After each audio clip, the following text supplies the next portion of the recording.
Buenos días, qué bueno es recordar ese sacrificio que hizo el Señor por nosotros y que nos ha dado vida eterna y que nos ha dado salvación, y por eso estamos con gozo hoy, porque podemos exaltarle en espíritu y en verdad. Que las situaciones no te impidan adorarle al Señor. Seguimos cantándole a su gracia, porque Él murió en esa cruz por ti, y eso es algo que nunca puedes olvidar. Él te ama. Dice así en Isaías 53, del 4 al 6. Ciertamente Él llevó nuestras enfermedades y cargó con nuestros dolores. Con todo, nosotros le tuvimos por azotado, por herido de Dios y afligido. Mas Él fue herido por nuestras transgresiones, molido por nuestras iniquidades. El castigo por nuestra paz cayó sobre Él, y por sus heridas hemos sido sanados. Todos nosotros nos descarriamos como ovejas, nos apartamos cada cual por su camino, pero el Señor hizo que cayera sobre Él la iniquidad de todos nosotros. Así es nuestro Dios, nos demuestra gracia aun cuando nosotros fallamos. Pero eso no nos lleva a que estemos pecando porque Él nos va a salvar, porque Él nos va a perdonar. No, nos lleva a darle mejor adoración a nuestro Dios. Por eso te invito a que cantes conmigo, gracias sublime es.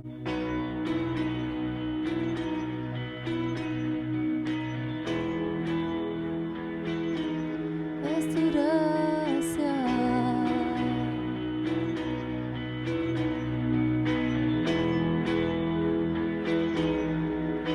Juntos. Quien rompe el poder del pecado, su amor es fuerte y poderoso, el Rey de gloria, el Rey de majestad. Conmueve al mundo con su estruendo y nos asombra con maravillas, el Rey de gloria, el Rey de majestad. Oh, gracias sublime es, perfecto es tu amor. Tomaste mi lugar, cargaste tú mi cruz, tu vida diste ahí. Y ahora libre soy. Oh, Jesús, te adoro por lo que hiciste en mí. Puso en orden todo el caos que tenías en tu vida. Por eso adórale. Pusiste en orden todo el caos. Nos adoptaste como tus hijos, el Rey de gloria, el Rey de majestad. El que gobierna con su justicia y resplandece con su belleza, el Rey de gloria, el Rey de majestad. Oh, gracias sublime es, perfecto es tu amor. Tomaste mi lugar, cargaste tú mi cruz. Gracias, tu vida diste ahí. Y ahora libre soy. Oh, Jesús, te adoro por lo que hiciste en mí.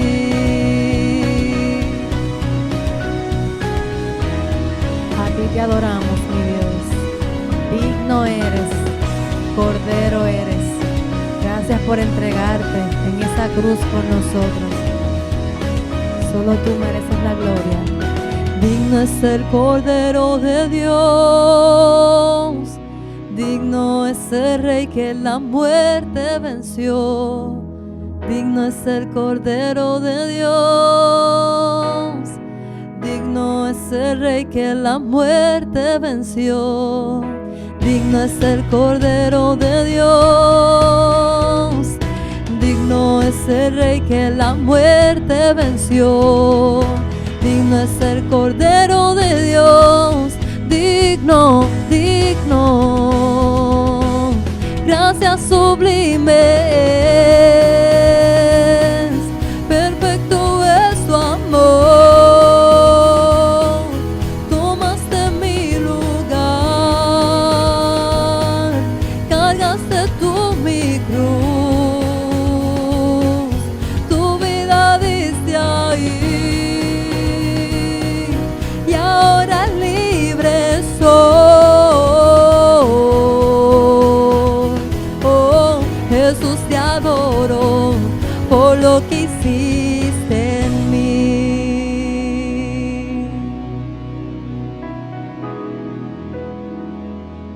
Gracias sublimes, perfecto es tu amor. Tomaste mi lugar, cargaste tú mi cruz. Tu vida diste ahí, y ahora libre soy.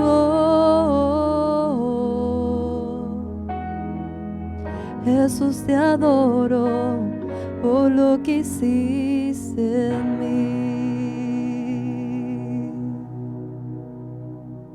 Digno Cordero eres, Señor.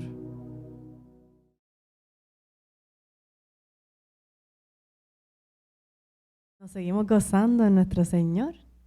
Y esta canción que viene ahora es realmente una en la que te puedes sentar, arrodillar y reflexionar en el Señor, porque sabemos que con toda la maldad que nosotros teníamos en nuestro corazón, antes de aceptar al Señor, antes de que Él muriera en esa cruz, hubiéramos también clavado sus manos en la cruz. Así que adora al Señor y dale las gracias porque Él te salvó, porque Él te ha dado una oportunidad más, te ha dado vida eterna. Señor, si hubiéramos estado allí, tal vez hubiéramos hecho lo mismo que hicieron todos esos romanos, mi Dios. Pero te queremos decir que en esta noche queremos agradecerte y queremos bendecirte, porque sabemos que hay tanta maldad en nuestro corazón, pero tú nos has limpiado, Señor, nos has hecho puro y nos has hecho blanco. Pero necesitamos seguir postrándonos delante de ti, aun cuando estamos en tus caminos. Por eso nos queremos arrodillar y darte las gracias, porque sin ti no estuviéramos haciendo nada, Señor. Sin ti no tuviéramos ni siquiera vida. Gracias por tu salvación y gracias por tu perdón. Te adoramos, mi Dios.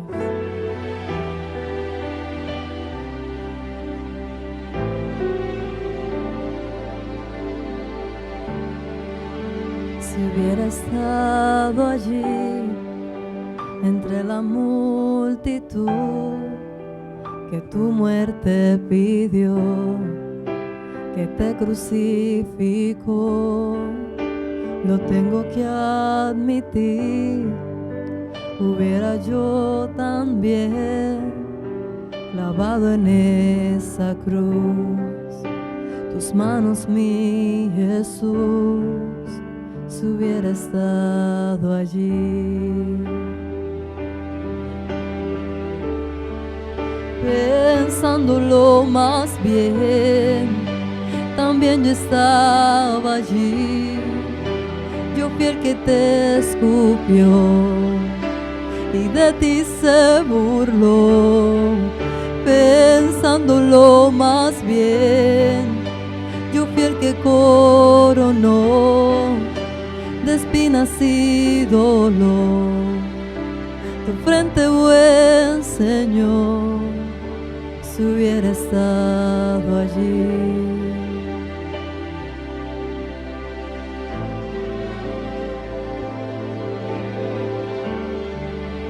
Si hubiera estado allí al pie de aquella cruz, oyéndote clamar al Padre en soledad, lo tengo que admitir, tú hubiera yo también dejado así morir, mirándote sufrir, si hubiera estado allí. Pensándolo más bien, también yo estaba allí. Yo fui el que te escupió y tu costado hirió. Pensándolo más bien, yo fui el que coronó de espinas y dolor tu frente, buen Señor. Pensándolo más bien, también yo estaba allí. Yo fui el que te golpeó y de ti se burló. Pensándolo más bien, yo fui el que te azotó. Yo fui quien laceró tu espalda, mi Señor. También yo estaba allí. También yo estaba allí. También yo estaba allí.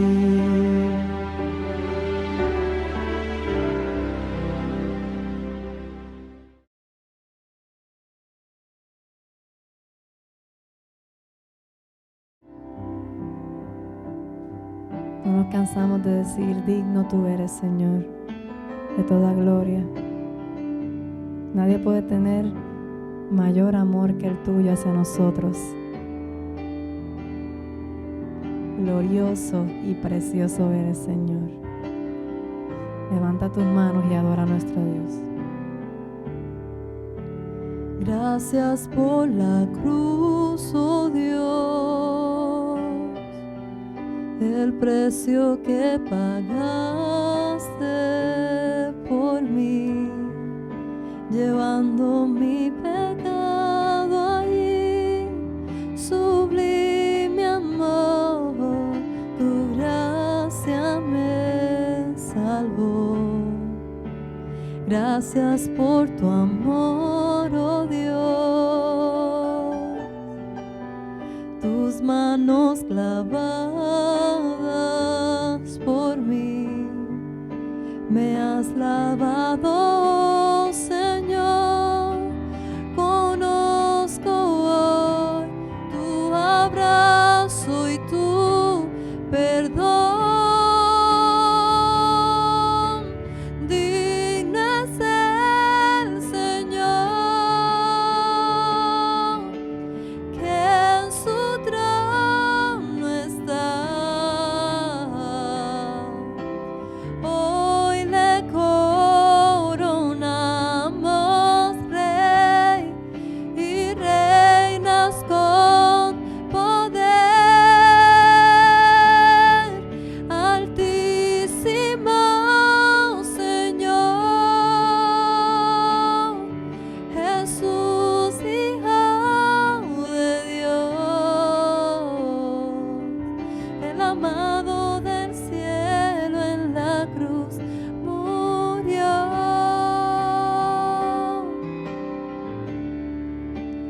Digno es el Señor,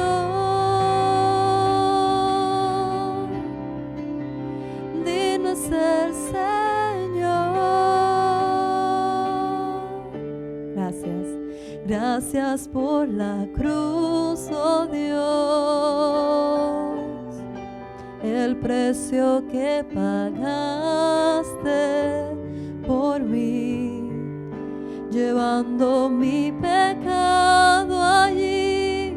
Sublime amor, tu gracia me salvó.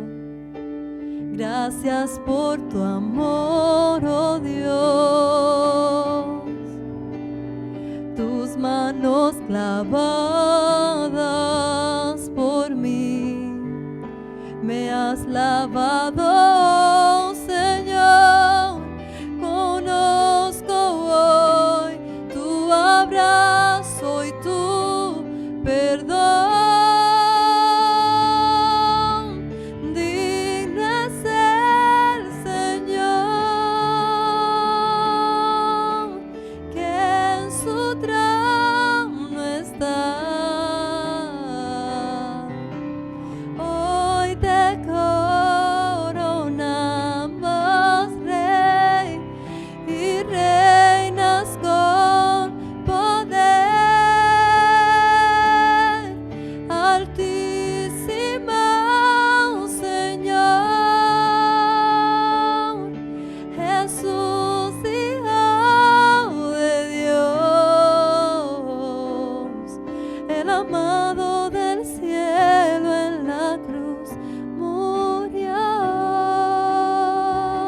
Sí, mi Dios, altísimo.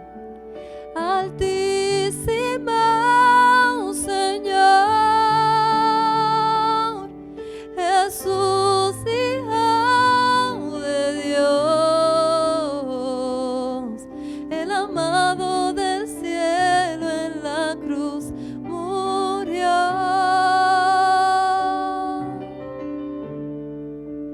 Digno es el Señor.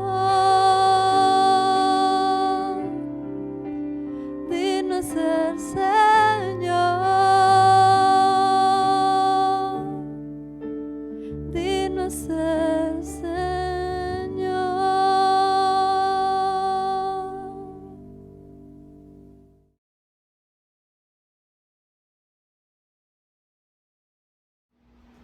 Damos gracias a Dios por un día más que podemos sacar el tiempo, ¿verdad?, para compartir la palabra del Señor en este Viernes Santo, que es el día donde el mundo saca para poder conmemorar lo que significa la muerte del Señor Jesucristo. Aunque los cristianos lo hacemos todos los días cuando oramos al Señor, reconocemos que Él murió por nuestros pecados.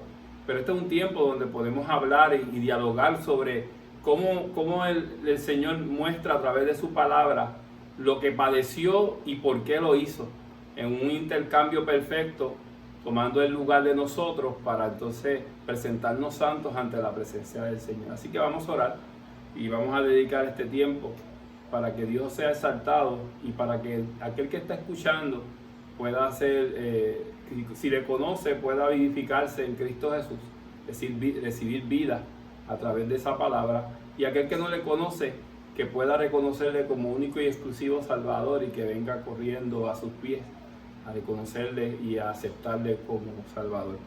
Padre, gracias te damos, Señor, por este privilegio que tú nos das, Señor, de poder interceder, Señor, en ti, Señor, por el mensaje que vamos a predicar, por la palabra tuya predicada, y que tú seas, Señor, hablando a través de nuestros labios, que tú seas, Señor, utilizando, Señor, tu palabra poderosa, viva y eficaz, Señor, cortante y penetrante hasta lo más profundo del corazón, y desciende, Señor, esos pensamientos, Señor, y nos lleva, Señor, a la obra, Señor, que ya tú has puesto de antemano. Te pedimos, Señor, que tú seas con nosotros, que seas, Padre, hablando, Señor, a través de tu palabra.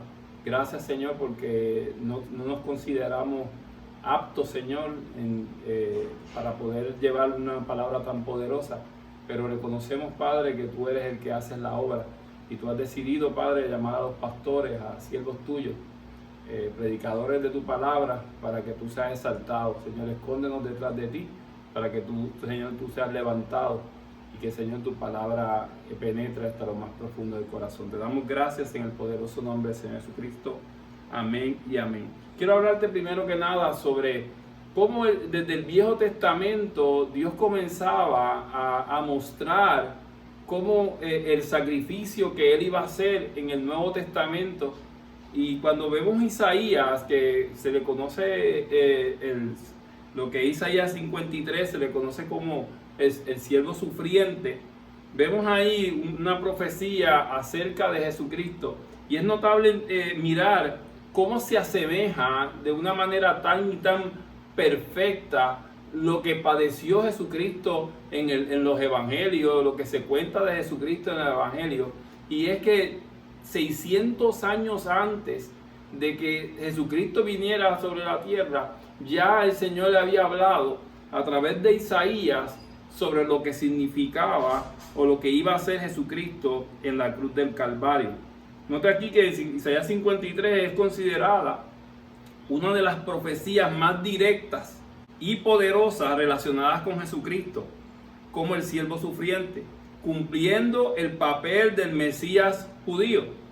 Mucho antes de la muerte de Jesús en la cruz, muchos maestros judíos creían que esta importante sección de Isaías presagió la venida de un redentor que llevaría a Jerusalén o llegaría a Jerusalén. Sin embargo, los estudiosos judíos modernos a menudo sostienen que el capítulo se refiere a Israel, Moisés o a otro profeta judío de la antigüedad.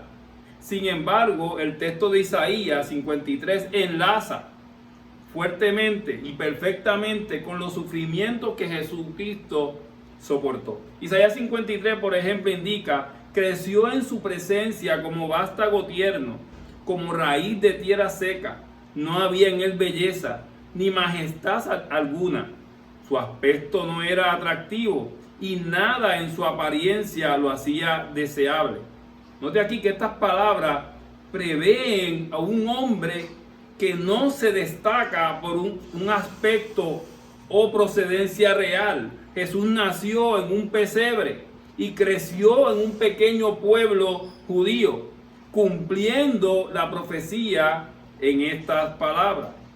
Note también aquí, Isaías 53:3 predice: despreciado y rechazado por los hombres, varón de dolores, hecho para el sufrimiento.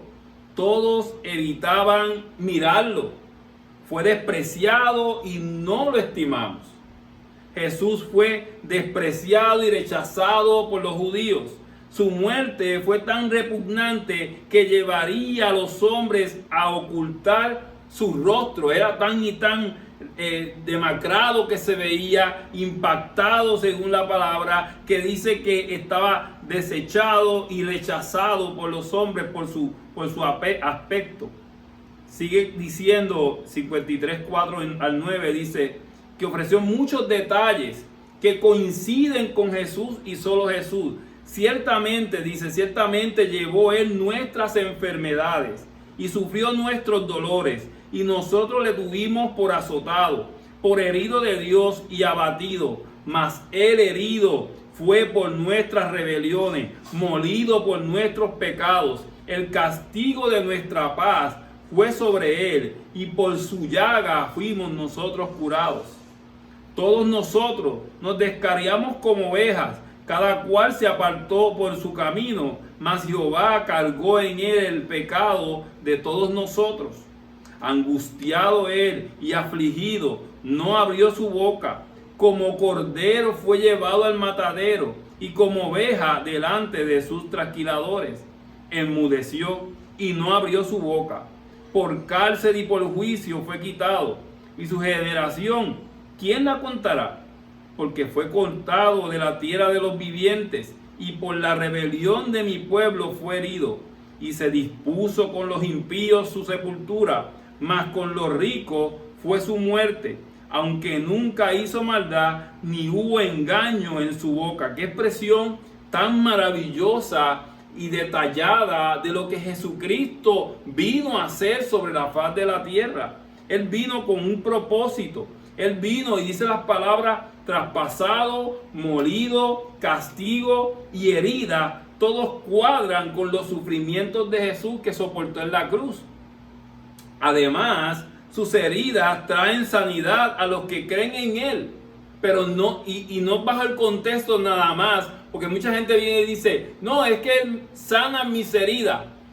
Y cuando viven de acuerdo a lo que es la sanación, sabemos que Dios es poderoso para sanar, pero el pecado en nuestra vida es la peor enfermedad que nosotros tenemos. Y esa enfermedad Él la llevó cautiva en la cruz del Calvario. No protestó en su juicio, sino que se cayó en su defensa y fue inmolado similar a la manera de un cordero llevado a la muerte.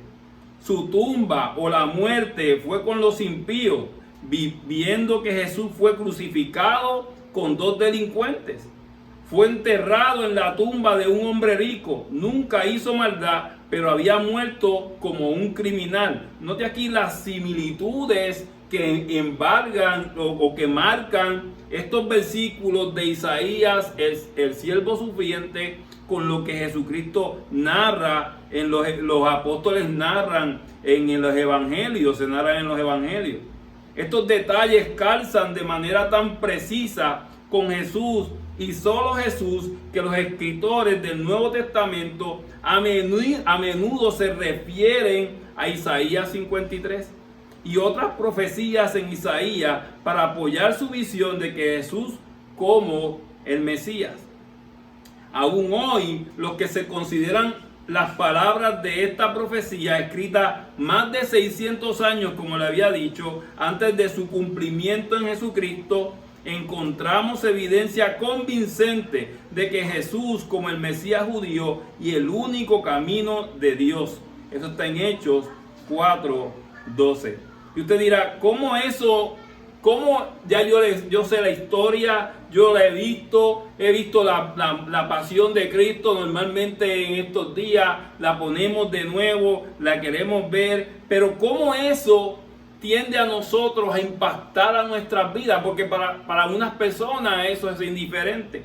Y eso es lo que se le conoce como el gran intercambio, el intercambio perfecto. Y note aquí cuando leemos Romanos 4:3 y luego 23 al 25. Porque ¿qué dice la Escritura? Creyó Abraham a Dios y le fue contado por justicia.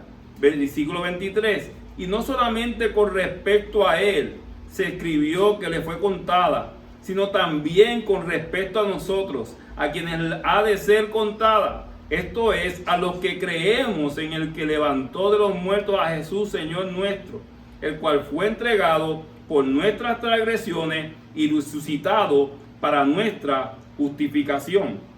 Pablo, claramente, el punto esencial del Evangelio es una declaración acerca de la obra expiatoria de Cristo. Eso está en 1 Corintios 2:2. Note aquí que no solamente eso, es que la fe es necesaria para el arrepentimiento, pero no es meramente un llamado a portarse bien. Hay mucha gente que vive diciendo, no es que yo me quiero portar bien, yo me quiero reformar, yo quiero vivir una vida externa.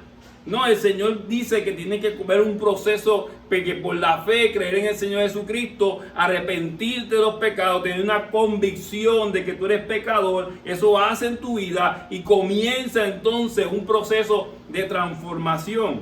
La cruz de Jesucristo es la suma y el enfoque del evangelio predicado por Pablo. Dice, nosotros predicamos a Cristo crucificado. Nosotros predicamos a Cristo crucificado. 1 Corintios 1:23. Pero lejos esté de mí, dice Pablo, gloriarme, sino en la cruz de nuestro Señor Jesucristo. Gálatas 6:14. En la teología paulina, la cruz es un símbolo de expiación. Cristo crucificado es el mensaje acerca de la redención para los pecadores. El evangelio explicado de forma sencilla es buenas noticias para la humanidad caída respecto a cómo son expiados los pecados, cómo obtienen perdón los pecadores y cómo los creyentes son declarados justos ante Dios. La realidad es que dice la palabra que cuando Dios creó a Adán y a Eva, Él le dice, no comerás de este árbol, del árbol de la ciencia del bien y el mal, no comerás, puedes comer de cualquiera menos de este. Dice la palabra que la serpiente astuta vino a tentar a Eva de tal manera que comieron del árbol. Dice la palabra que le engañó allí, tuvo pecado y inmediatamente le dio a Adán y también él pecó. En ese momento la humanidad completa, porque Adán era representante de la humanidad en ese momento, la maldad, el pecado cayó sobre toda la humanidad. Y de ahí en adelante el hombre nace en su naturaleza, nace pecador. Dice la palabra entonces que nosotros tenemos que encontrar un refugio. Dice la palabra que nosotros somos enemigos de Dios, que Dios está airado con nosotros porque Dios no puede ver nuestra vida de pecado y necesitamos que alguien interceda por nosotros. Y Jesucristo vino, ese es el evangelio, las buenas noticias. Primero, la mala noticia es que tú estás apartado de Dios, y la buena noticia es que Cristo vino a morir por ti, a tomar su lugar. La ofensa de la cruz, para muchas personas, la cruz hoy día pasa a ser algo como un amuleto, algunos parecidos como si fuera algo de suerte, o un amuleto en la cual está diciendo, expresando una religiosidad externa. Y esa religiosidad externa lo que realmente quiere hacer es expresar, mira cuán santo yo puedo ser. Pero en este momento la cruz era una ofensa brutal ante la sociedad. Nuestro Señor no mandó a sus discípulos a proclamar el mensaje flexible que tuviera que ser revisado en cada generación. Y la misión de la iglesia no es ganar la admiración del mundo. Hay gente que ha cogido el evangelio y lo ha diluido de tal manera para que unas personas puedan decir, yo recibí a Cristo, y otros empiezan a contar cantidades de personas que llegan a los pies, pero la realidad es que no están predicando el evangelio tal como dice la palabra. La pregunta, ¿qué es precisamente la palabra de la cruz? ¿Cómo hizo expiación por pecado la muerte de Cristo? Mire lo que dice Hebreos 10, 11 al 12. Y ciertamente todo sacerdote está día tras día ministrando y ofreciendo muchas veces los mismos sacrificios, que nunca pueden quitar los pecados. Pero Cristo, habiendo ofrecido una vez para siempre un solo sacrificio por los pecados, se ha sentado a la diestra de Dios. Dice la palabra que Dios había instituido el tabernáculo, donde en ese tabernáculo el pueblo del Señor, luego de haber salido de Egipto y estar en el desierto, allí el tabernáculo se encontraba en el medio del pueblo, y el sacerdote, el sumo sacerdote, entraba una vez al año para la expiación y presentar los pecados de todo el pueblo. Esta es la misma ilustración. Dice que en la palabra que hay un lugar santo y un lugar santísimo, y estaba dividido por un velo, y la única manera, el sacerdote venía, hacía unos ritos que expresaban de lo que es la purificación, para luego presentar ese sacrificio en la presencia, ¿verdad?, del Señor, el lugar santísimo, y eso podía entonces expiar los pecados del pueblo. Entonces esta ilustración habla que Cristo es el sumo sacerdote, el que se ofreció, solo Él mismo se entregó en sacrificio por nuestros pecados. Dice la palabra que cuando Cristo murió, el velo se rasgó de arriba abajo, para que entonces nosotros podamos tener entrada directamente al aposento y a la presencia de nuestro Señor por medio de Cristo. Mira lo que dice 1 Pedro 1:18. Sabiendo que fuiste resucitados de vuestra vana manera de vivir, la cual recibiste de vuestros padres, no con cosas corruptibles como oro o plata, sino con la sangre preciosa de Cristo, como de un cordero sin mancha y sin contaminación. 1 Pedro 1:18 al 19.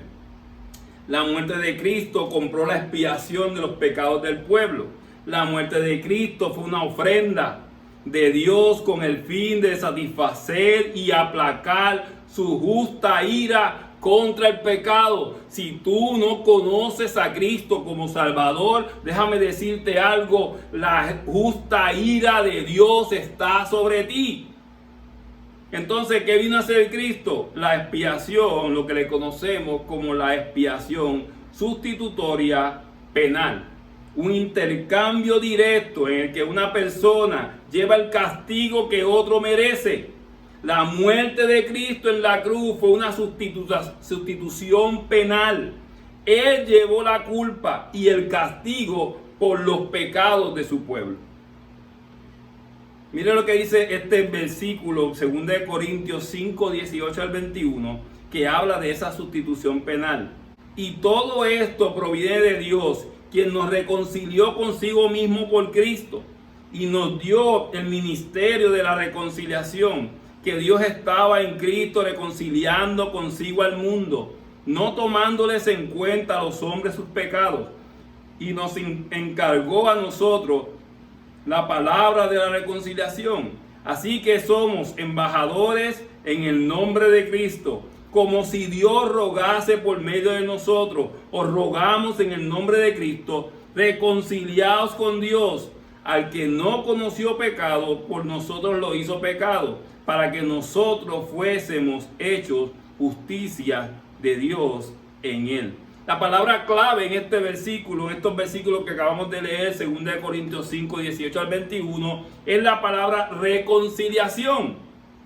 Estábamos conciliados con Dios en el huerto, estábamos conciliados allí. Dice la palabra que Adán paseaba con Dios en el paraíso, y allí estábamos conciliados con Dios. ¿Y qué pasó? Que el pecado nos separó completamente de Dios, y esta palabra nos dice que ahora lo podemos reconciliar con nuestro Señor. Es obviamente el término clave en esto. No se trata meramente de darle a la gente perdida nuevas pautas, porque así que hacen muchas personas, nuevas pautas, un buen ejemplo a emular. La alusión es la reconciliación. Este contexto no tiene nada que ver con derribar las barreras raciales, étnicas o religiosas. Se trata de que Dios estaba en Cristo reconciliando consigo al mundo. Versículo 19. Dios, en la persona de su Hijo encarnado, ha intervenido a favor de la humanidad pecaminosa para revestir nuestro alejamiento de Él.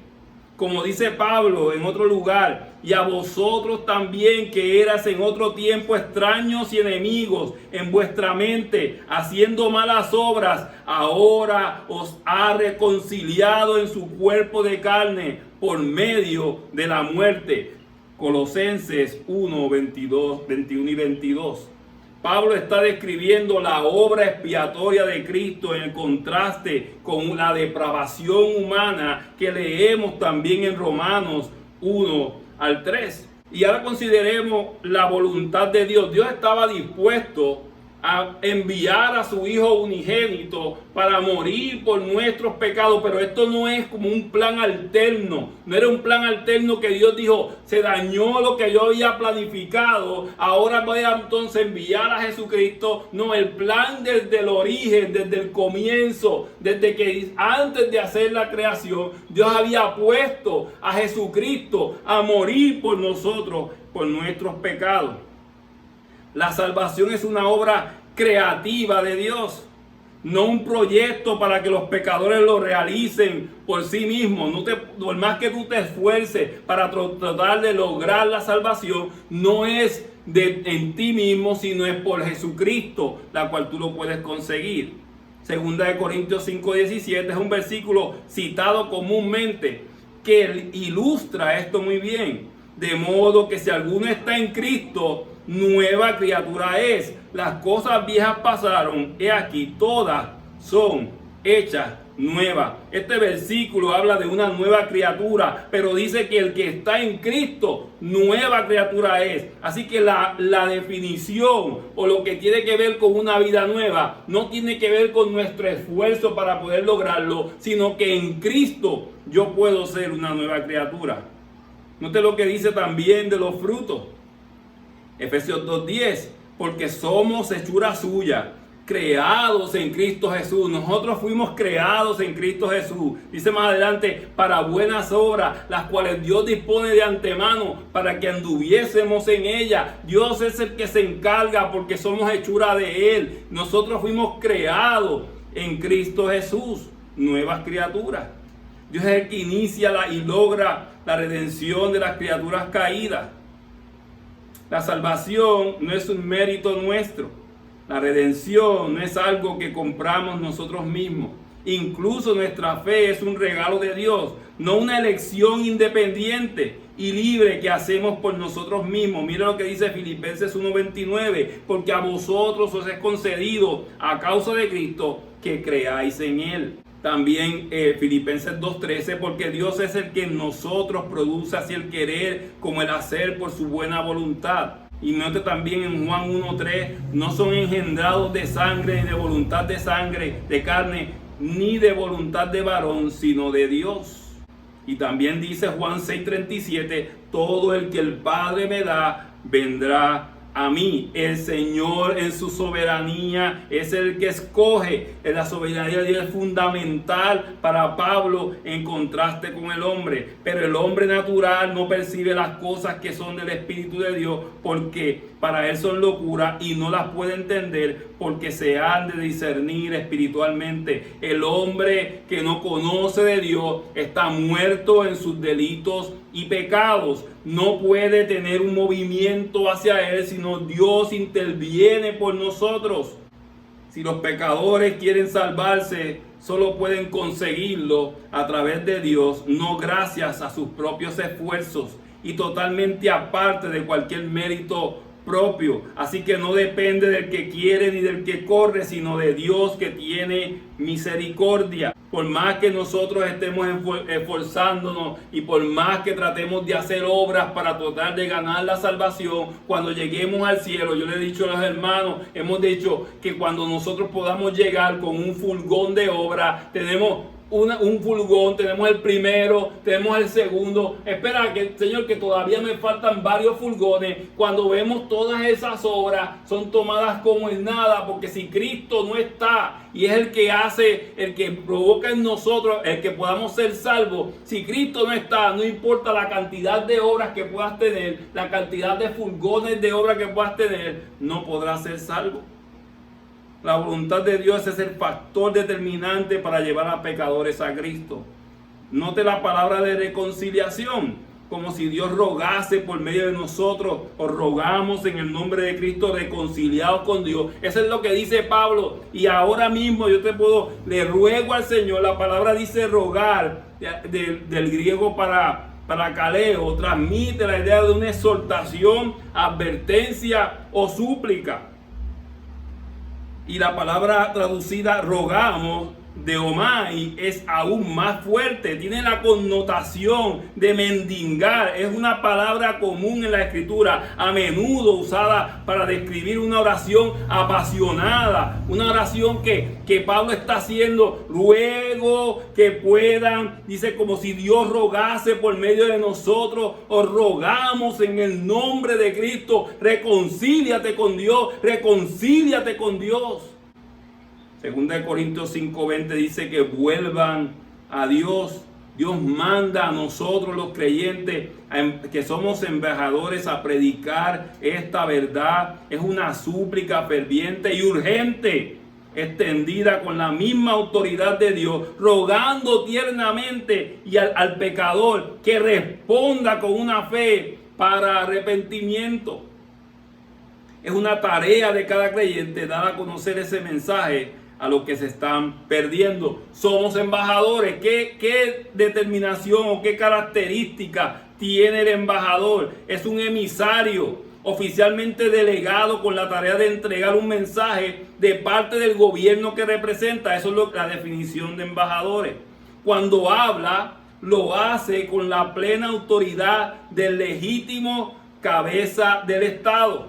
Lo primero que vemos. Segundo, él no adapta el mensaje para que se adecue a sus propósitos o gustos o los de su audiencia y personalidad. Tercero, se le ha dado un mensaje que comunicar y no tiene el encargo de reescribirlo, abreviarlo, modificarlo o alterarlo de forma alguna. Cuarto, no tiene autoridad para omitir partes del mensaje que pudiera no ser de su preferencia y no puede adornarlo con sus propias opiniones. Su tarea es entregar el mensaje exactamente como Él lo recibió. Tenemos todas las razones para ser fieles a la hora de cumplir esta tarea tan vital como embajadores, y extremadamente es urgente que roguemos como si estuviéramos rogando que estas personas puedan conocer del Señor. Jesús murió por mí, ahora debemos vivir para Él. El intercambio mediante el cual Dios reconcilia a los pecadores consigo mismo es destacable, conlleva una transacción que ninguna mera mente humana podría haber concebido. 2 Corintios 5:21, al que no conoció pecado, por nosotros Dios lo hizo pecado, para que nosotros fuésemos hechos justicia de Dios en Él. Ese fue el intercambio que produjo reconciliación con Dios para todos los creyentes. Cristo intercambió su justicia por nuestro pecado, en un sentido solemne y judicial, por imputación. Cristo llevó sobre sí mismo toda la culpa de todos los pecadores, de toda la gente que haya vivido jamás. Él estuvo en lugar de incontables fornicarios, idólatras, adúlteros, homosexuales, ladrones, personas codiciosas, borrachos, agraviadores, extorsionadores. Eso está en 1 Corintios 6, 9 al 10, un listado grande de las cosas por las cuales Dios vino a morir. Y Él llevó el castigo de todos esos pecadores, como dice Isaías, y lo leímos al principio. ¿Puede imaginar toda la culpa consolidada en una única acusación horrible? Cristo actuó como representante por su pueblo en un banquillo de acusados de la justicia divina ante el Dios, el juez de todos, como dice Hebreos. Él respondió a toda la acusación contra ellos, fue declarado culpable y llevó todo el castigo de sus pecados. Isaías 53:5, mas Él herido fue por nuestras rebeliones, molido por nuestros pecados, el castigo de nuestra paz fue sobre Él, y por sus llagas nosotros fuimos curados. La obra de Cristo. Los evangelios, hoy en día los evangelios los han modificado con la intención de buscar en ellos que las personas puedan recibir lo que ellos necesitan. Y le han han modificado tanto que el evangelio, lo que han buscado que hable sobre el hombre. Un evangelio antropocéntrico, donde el hombre es el centro de la predicación de lo que se está llevando. Cuando la realidad es que los evangelios son las buenas nuevas de salvación, pero hablan de Jesucristo, el que muere por amor a los pecadores. Yo no puedo utilizar el evangelio para traer un propósito. Muchas veces la gente lo utiliza, un mensaje acerca de usted, su vida, su propósito, su prosperidad. Usted se convierte, lo buscan convertir en el centro y el tema de la historia, cuando el mensaje es de Cristo. La figura central del evangelio no es el hombre, sino Jesucristo, a este crucificado. 1 Corintios 2:2. El evangelio es una declaración acerca de la obra expiatoria de Cristo. ¿Y por qué? No por nuestra comodidad o vanagloria, sino para su gloria. Para que nosotros fuésemos hechos justicia de Dios en Él. En resumen, Dios trató a Cristo como si Él hubiera cometido todos los pecados de usted y los míos, de todas las personas que hayan creído jamás, para poder tratarnos como si ellos hubieran vivido la vida perfecta de Cristo. Cristo vino a vivir la vida que nosotros no podíamos vivir y sufrir la muerte que nosotros merecíamos. Allí en el Calvario, allí cargando la cruz, el que tenía que cargar la cruz éramos nosotros, los que teníamos que ser humillados, golpeados, azotados, éramos nosotros. Pero Él bajó del cielo, se humilló siendo Dios allá en el cielo, se hizo hombre, para venir a cumplir aquello que desde el origen había establecido, que era Cristo el que venía a salvarnos. El primer Adán cometió el error, el pecado vino sobre la humanidad, y el segundo Adán vino para reconciliar al mundo con Dios.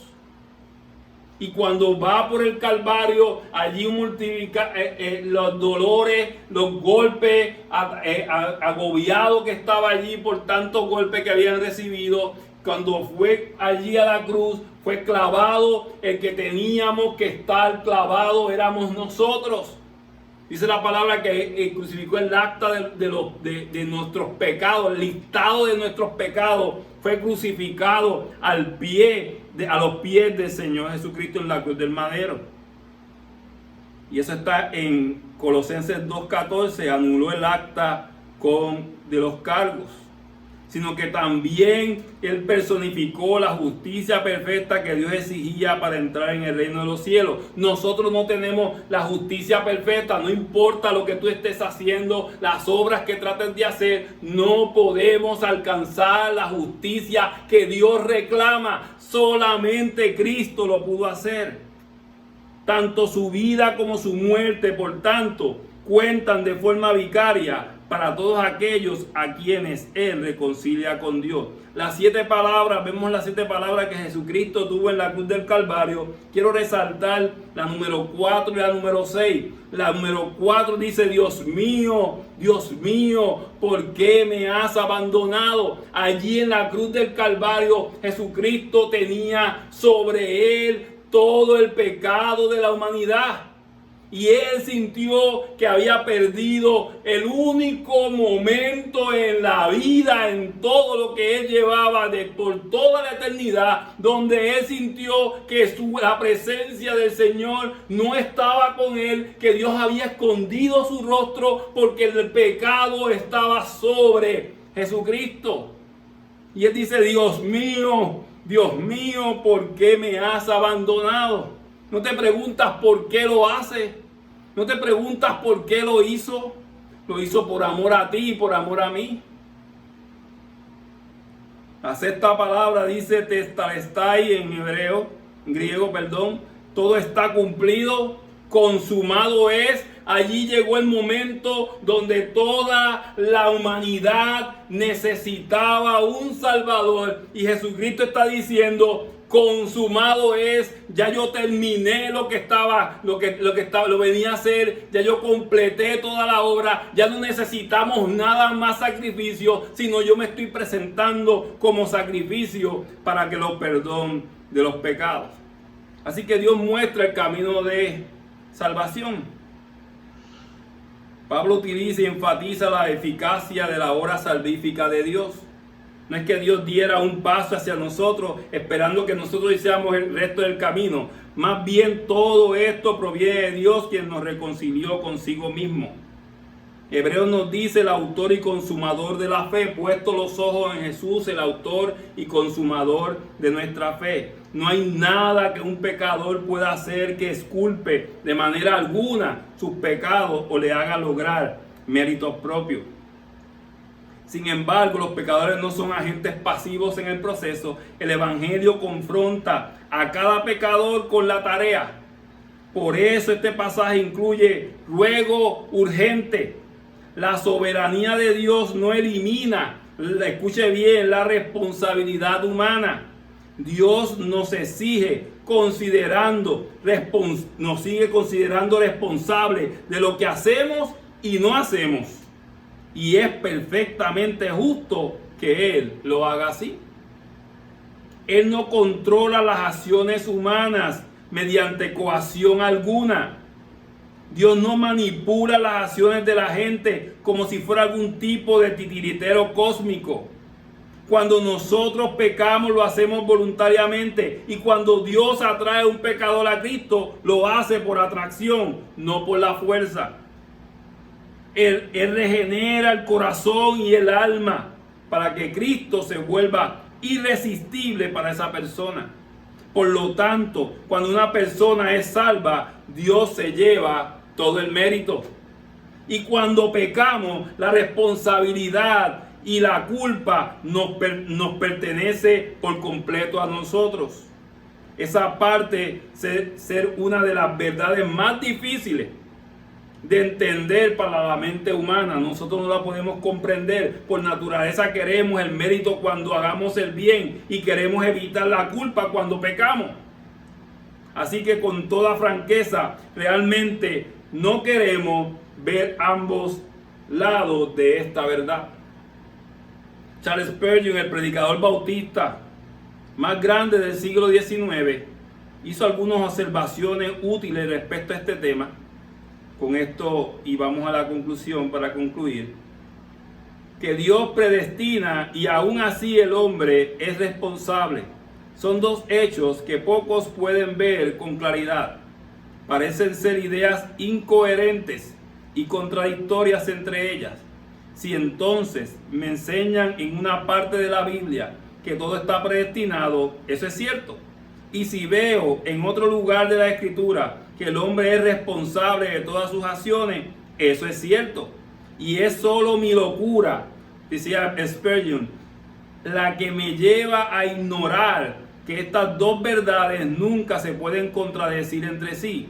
No creo que se puedan soldar jamás en un yunque terrenal, pero ciertamente serán una en la eternidad. Son dos líneas que son casi paralelas, que la mente humana que las persigue hasta lo más lejos posible nunca descubrirá que convergen en ningún punto, pero sí convergen y se encontrarán en algún lugar en la eternidad, cerca del trono de Dios, de donde surge toda la verdad. Ahora la pregunta que te hago: ¿cómo puede, o te puedes estar haciendo, cómo puede un pecador reconciliarse con Dios? En Hechos 16:30, el carcelero de Filipos hizo esa misma pregunta a Pablo. Le dijo: ¿qué debo de hacer para poder ser salvo? Y la respuesta de Pablo, el carcelero, fue la misma que da en todos los resúmenes del Evangelio: cree en el Señor Jesucristo y serás salvo tú y tu casa. En conclusión y aplicación, el gran intercambio, hemos visto en Isaías, vimos la profecía que apunta hacia el siervo, ese siervo sufriente que es Jesucristo, pero ese Jesucristo no va a ser algo en este día como algo bonito que pasó, que trascendió la vida, porque ahora se conoce que estamos en el 2020 después de Cristo, y yo conozco pues desde pequeño que me han enseñado en la iglesia que Jesucristo murió por mí, pero tiene que hacerse personal. Ese gran intercambio tiene que hacerse personal, y luego, como dice Pablo, que puedas recibirle, que puedas por fe creer en el Señor Jesucristo. Cristo estuvo dispuesto a enfrentar la ofensa de la cruz como sustitución penal, pagando el precio que nosotros merecíamos por la voluntad de Dios, y así reconciliándonos con Dios por medio de la obra perfecta de Cristo, brindando el camino de salvación. Y todo se resume en que Jesús murió por mí y ahora yo vivo para Él. En Cristo hay una reconciliación total con Dios para todos aquellos que responden a la súplica. Y tú dirás también: pero ya que yo le conozco, ¿cómo yo puedo, esta verdad puede recibir yo fortaleza a través de ello? Si Cristo te trajo a sus pies, Él te va a cuidar. Y en estos momentos donde la incertidumbre abunda tanto y estás con dudas en tu corazón o estás con ansiedad, déjame decirte que esta verdad que hoy celebramos que Cristo tomó el lugar el cual yo tenía que estar, y Él lo hizo por amor a ti. Y como te ama y eres su hijo y su hija, Él te va a cuidar. Él te va a dar fortaleza en medio de la angustia. Querido hermano, hermana, amigo y amiga, si estás desesperanzadamente en esclavitud al pecado y por tanto sientes su desesperada necesidad de la gracia de Dios, entonces sencillamente dice la palabra en Mateo 7 y 8: pedid y se os dará, buscad y hallaréis, llamad y se os abrirá, porque todo aquel que pide recibe, y el que busca halla, y al que llama se le abrirá. Los que acuden no serán echados fuera.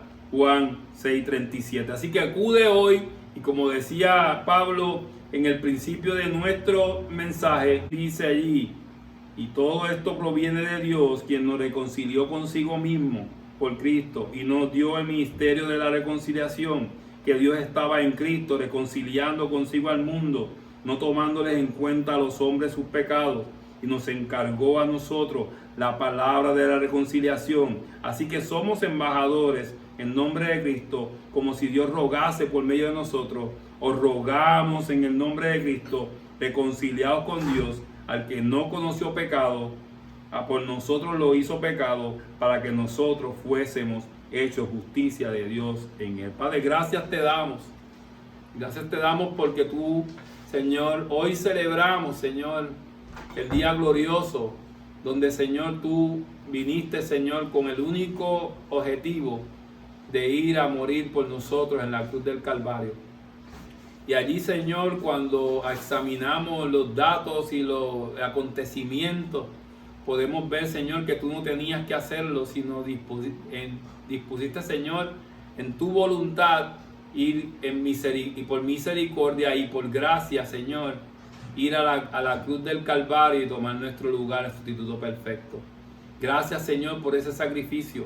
Padre, si hay alguien que no te conoce, Señor, que hoy pueda ser el día en el que pueda, Señor, llegar a tus pies y Señor, y como dice Pablo, rogamos, Señor, hoy que hoy pueda venir corriendo a tus pies y te reconozca como único y exclusivo Salvador. Gracias, Señor, por este mensaje. Gracias por tu palabra viva y eficaz. Te pedimos, Señor, que seas tú, Señor, con cada uno de nosotros. Bendícenos, Señor. Todo te lo pedimos en el santo y bendito nombre del Señor Jesucristo. Amén y amén.